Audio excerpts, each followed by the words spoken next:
नमस्कार दोस्तों, आप सभी का स्वागत है आज के इस वीडियो में। तो चलिए जानते हैं मध्य प्रदेश के सभी 55 जिलों के छोटी बड़ी खबरों को केवल 20 मिनट में। लेकिन उससे पहले आप यह वीडियो किस जिले, गांव, शहर या मोहल्ले से देख रहे हैं, हमें कमेंट करके जरूर बताएं, ताकि हम आपके गांव, शहर, मोहल्ले की खबर आप तक सबसे पहले पहुंचा सकें। अगर खबरें आपको पसंद आए तो हमारे वीडियो को लाइक करके चैनल को सब्सक्राइब जरूर करें। दुनिया की कृषि नीति लंबे समय तक उत्पादन, निर्यात और बड़े कृषि फार्मों के इर्द गिर्द घूमती रही। अधिक पैदावार, अधिक मशीनीकरण और बड़े पैमाने पर खेती को कृषि विकास का मानक माना गया। जबकि इंदौर में हुई ब्रिक्स कृषि मंत्रियों की घोषणा एक अलग कहानी कहती है। यह दस्तावेज बताता है कि भविष्य की खेती का सबसे महत्वपूर्ण पात्र बड़ा कृषि उद्यम नहीं, बल्कि छोटा किसान होगा। राजधानी भोपाल के कुशाभाऊ ठाकरे सभागार में सायंवार को आयोजित strengthening cyber security framework for state data कार्यक्रम में मुख्यमंत्री डॉ. मोहन यादव ने मध्य प्रदेश में साइबर सिक्योरिटी रिसर्च सेंटर स्थापित किए जाने की घोषणा की। सुबह की पहली चाय से लेकर रात के अंतिम काम तक करोड़ों भारतीय गृहिणियां बिना वेतन, बिना छुट्टी और बिना किसी औपचारिक मान्यता के लगातार काम करती हैं। खाना बनाना, बच्चों की परवरिश, बुजुर्गों की देखभाल, घर का बजट संभालना, परिवार के स्वास्थ्य का ध्यान रखना और भावनात्मक सहारा बनना, ये ऐसे कार्य हैं जिन पर पूरे परिवार की नींव टिकी होती है। प्रदेश कांग्रेस अध्यक्ष जीतू पटवारी के रिश्तेदार संजय पटेल पर रविवार सुबह मानपुर क्षेत्र में जानलेवा हमला किए जाने का मामला सामने आया है। आरोप है कि पहले उनकी मोटरसाइकिल को कार से टक्कर मारी गई और उसके बाद तलवार, लाठी तथा डंडों से हमला कर गंभीर रूप से घायल कर दिया गया। घटना के बाद स्वजन और ग्रामीण आरोपितों की गिरफ्तारी की मांग को लेकर मानपुर थाने पहुंच गए। राष्ट्रपति द्रौपदी मुर्मू सोमवार 22 जून को चीतों की धरती श्योपुर जिले स्थित कूनो नेशनल पार्क में आ रही हैं। राष्ट्रपति यहां सहरिया आदिवासियों की संस्कृति से रूबरू होंगी और उनसे चर्चा भी करेंगी। इसके अलावा कूनो नेशनल पार्क में 2 नंबर बाड़ा और 3A बाड़ा में तैयारियां जारी हैं, क्योंकि यहां राष्ट्रपति को सफारी का अनुभव कराए जाने का प्रस्तावित है। मुख्यमंत्री डॉ. मोहन यादव ने कहा है कि प्रदेश के दोनों ज्योतिर्लिंग उज्जैन और ओंकारेश्वर, प्रसिद्ध मंदिरों, शक्तिपीठों और देवस्थानों व अन्य धार्मिक स्थलों को भी मुख्यमंत्री तीर्थ दर्शन योजना में शामिल किया जाए। प्रदेश की सांस्कृतिक पहचान को राष्ट्रीय और अंतर्राष्ट्रीय स्तर पर स्थापित करने के लिए योजना बनाकर ठोस प्रयास किया जाए। देश में बुजुर्गों की बढ़ती आबादी के साथ उनकी सुरक्षा और देखभाल बड़ी चुनौती बनकर उभरे हैं। राष्ट्रीय अपराध रिकॉर्ड ब्यूरो NCRB की crime in India 2024 feet report बताती है कि वरिष्ठ नागरिकों के खिलाफ अपराध के मामलों में एक वर्ष में 16.9% की वृद्धि हुई है। साउथ तुकोगंज स्थित मधुर गर्ल्स हॉस्टल में रहने वाली छात्राएं दूषित खानपान के बाद बीमार हो गई थीं। मामले को गंभीरता से लेते हुए रविवार को कलेक्टर के निर्देश पर जिला प्रशासन की टीम स्वास्थ्य विभाग के साथ हॉस्टल में पहुंची। यहां रहने वाली 100 से अधिक छात्राओं का स्वास्थ्य परीक्षण किया गया। शहर में व्यावसायिक प्रतिष्ठानों की अग्नि सुरक्षा व्यवस्था को लेकर नगर निगम और फायर विभाग ने सख्त रुख अपनाया है। पिछले 1 सप्ताह के भीतर होटल, हॉस्पिटल और अन्य कमर्शियल बिल्डिंग्स की जांच करते हुए 50 से अधिक संस्थानों को नोटिस जारी किए गए हैं।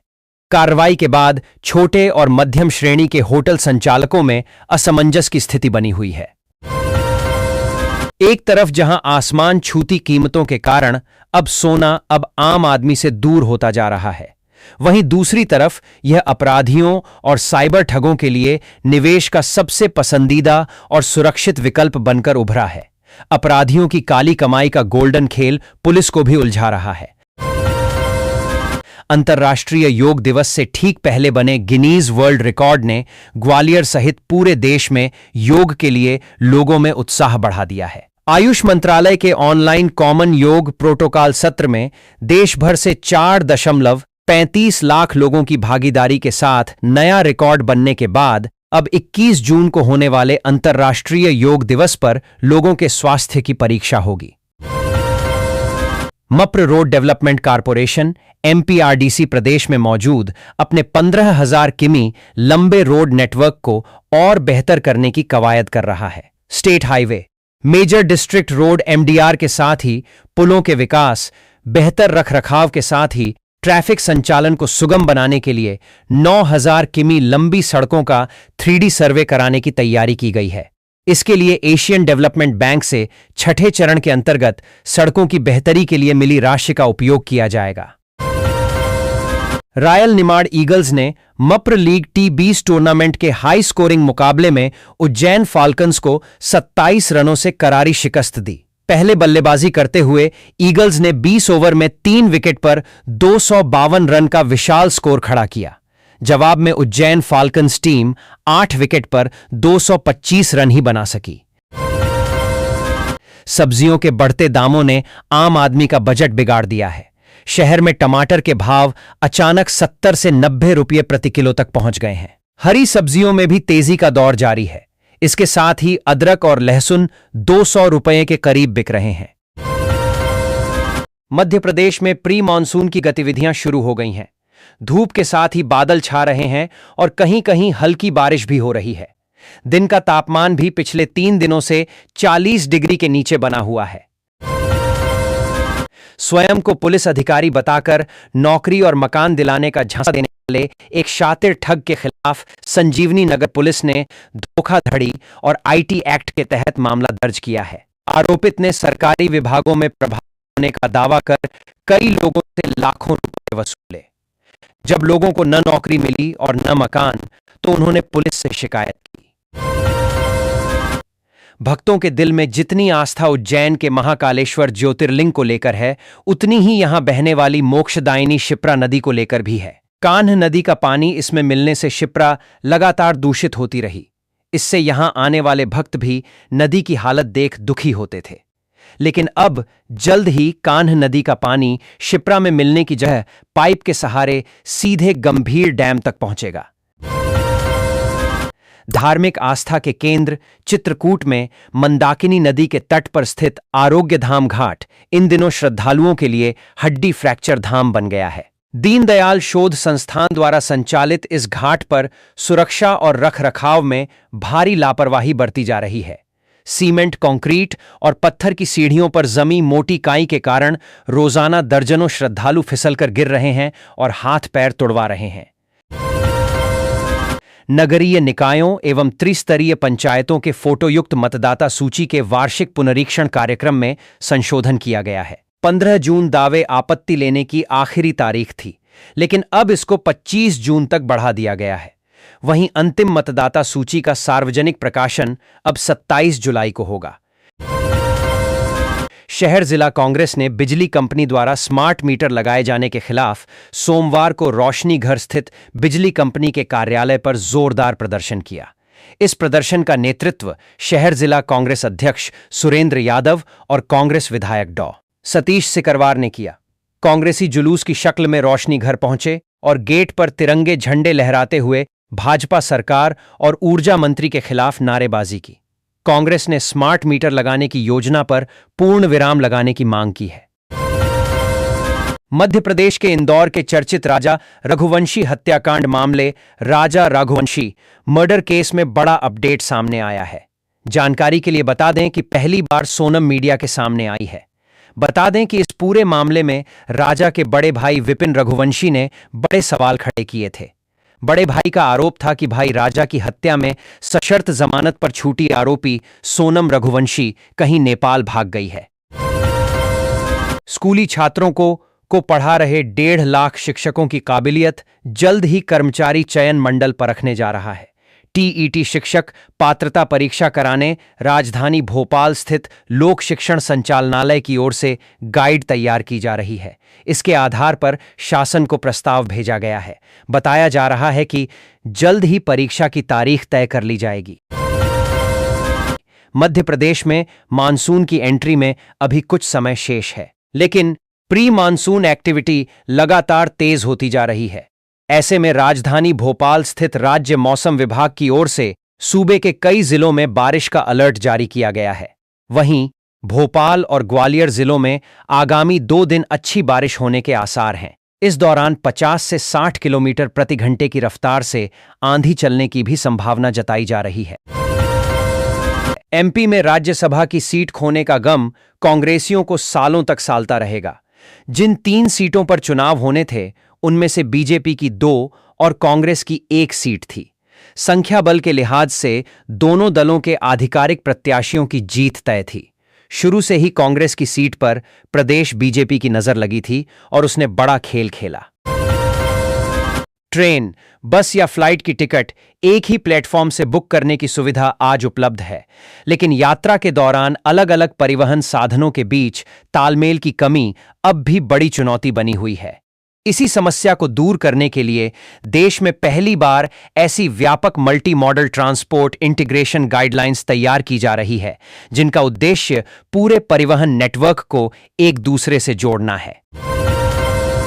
राज्यसभा के लिए कांग्रेस की उम्मीदवार मीनाक्षी नटराजन का नामांकन निरस्त होने के बाद पार्टी ने भाजपा और निर्वाचन आयोग के खिलाफ मोर्चा खोल दिया है। प्रदेश कांग्रेस सोमवार से इसके विरोध में 3 दिवसीय प्रदेशव्यापी अभियान शुरू कर रही है।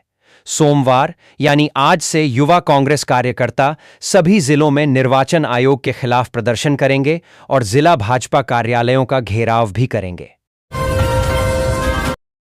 मध्य प्रदेश में यूसीसी को लेकर सीएम मोहन यादव ने समीक्षा बैठक आयोजित की गई है। शनिवार 13 जून को आयोजित यह बैठक वर्चुअली संपन्न हुई। समीक्षा बैठक में सामने आया कि कई जिलों यूसीसी पर सुझाव की प्रक्रिया बेहद धीमी है। इस पर सीएम डॉ.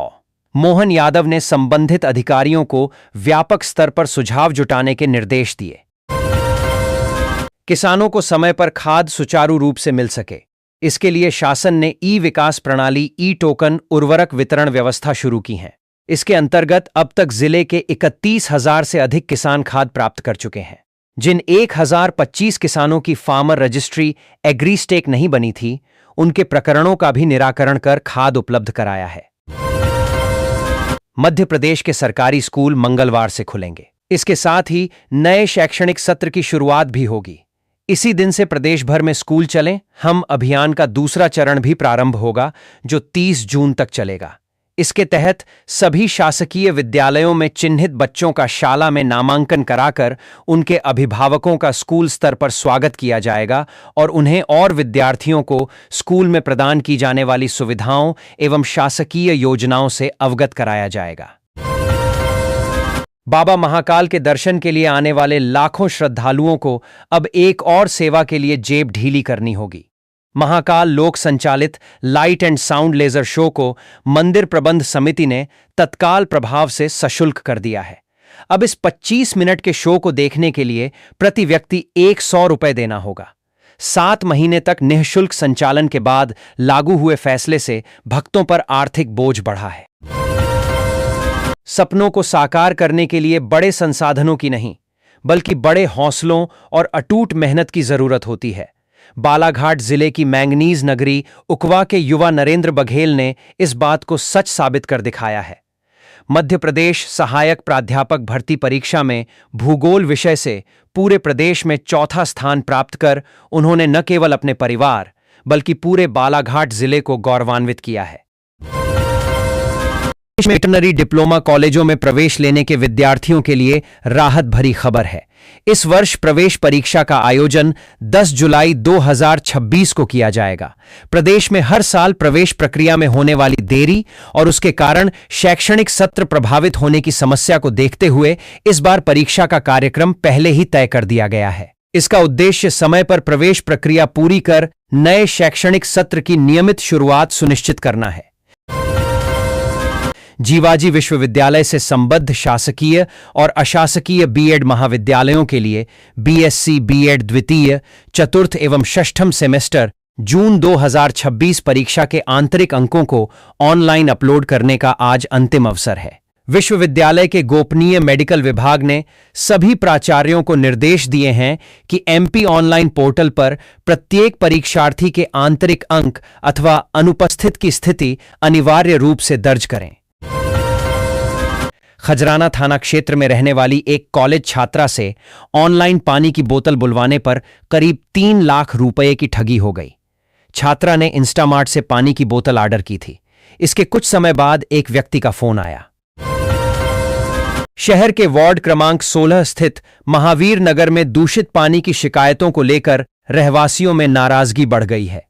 क्षेत्र के लोगों का आरोप है कि पिछले कई दिनों से नलों में गंदा और दुर्गंधयुक्त पानी आ रहा था, जिसके कारण कुछ लोगों को पेट दर्द, दस्त और उल्टी जैसी समस्याओं का सामना करना पड़ा। हालांकि नगर निगम के अधिकारियों ने किसी नागरिक के बीमार होने की आधिकारिक पुष्टि नहीं की है।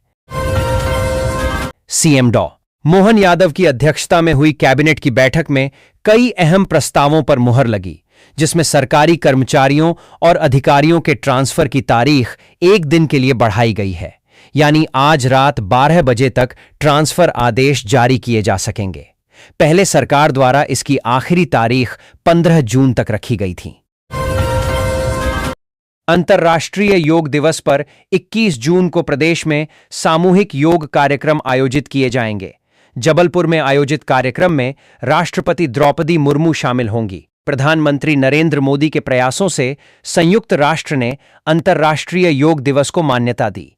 190 से अधिक देशों में करोड़ों लोग योग अपना चुके हैं। इस वर्ष योग दिवस की थीम स्वस्थ आयु के लिए योग रखी गई है। यह जानकारी मुख्यमंत्री डॉ मोहन यादव ने कैबिनेट की बैठक से पहले मंत्रियों को दी। मध्य प्रदेश विधानसभा का 5 दिवसीय मानसून सत्र 20 जुलाई से शुरू होगा। विधानसभा सचिवालय ने मंगलवार को इसकी अधिसूचना जारी कर दी।